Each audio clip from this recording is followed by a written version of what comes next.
ಕೆಲವು ಸನ್ನಿವೇಶಗಳು, ಕೆಲವು ಕ್ಷಣಗಳು, ಅಪಾರ್ಚುನಿಟಿ ಅದು ಸಿಗೋದು ಅದು ದೇವರ ಅನುಗ್ರಹದಿಂದ ಮಾತ್ರ ಸಾಧ್ಯವಾಗ್ತದೆ. ಆ ಹಿನ್ನೆಲೆಯಲ್ಲಿ ಇದು ಹಿಮಾಲಯ, ಈ ಹಿಮಾಲಯದ ಮಧ್ಯದಲ್ಲಿ ಹರಿಯುವಂತಹ ಪರಮ ಪವಿತ್ರವಾಗಿರುವ ಸಿಂಧೂ ನದ. ನಮ್ಮ ಹಿರಿಯರು ಜ್ಞಾನಿಗಳು ಎಲ್ಲ ತಿಳಿಸುವಂತೆ ಗಂಗಾ, ಯಮುನಾ ಈ ಸಾಲಲ್ಲಿ ಸಿಂಧೂ ಕೂಡ ಬಹಳ ಶ್ರೇಷ್ಠವಾದ ನದಿ. ಜ್ಞಾನಿಗಳು ಹೇಳುವಂತೆ ಸಿಂಧುವಿನಷ್ಟು ಇರುವ ನಮ್ಮ ಪಾಪಗಳನ್ನು ಬಿಂದುವನ್ನಾಗಿ ಮಾಡುವ ಒಂದು ಶಕ್ತಿ ಸಿಂಧೂ ನದಿಗೆ ಇರುತ್ತೆ. ಪಾಪಗಳು, ಸಿಂಧು ಅಂದರೆ ಸಮುದ್ರ ಅಂತ ಅರ್ಥ.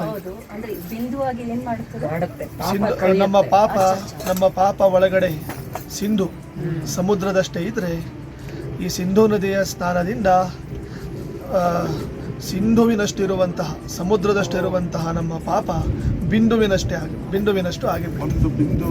ಅಂದರೆ ಅದು ಎಲ್ಲ ಪಾಪಗಳು ನಿಶ್ಶೇಷವಾಗ್ತದೆ. ಅಂತಹ ಸಕಲ ಪಾಪಗಳನ್ನು ಪರಿಹಾರ ಮಾಡುವಂತಹ ಒಂದು ಶಕ್ತಿ ಸಿಂಧೂ ನದಿಗೆ ಇದೆ.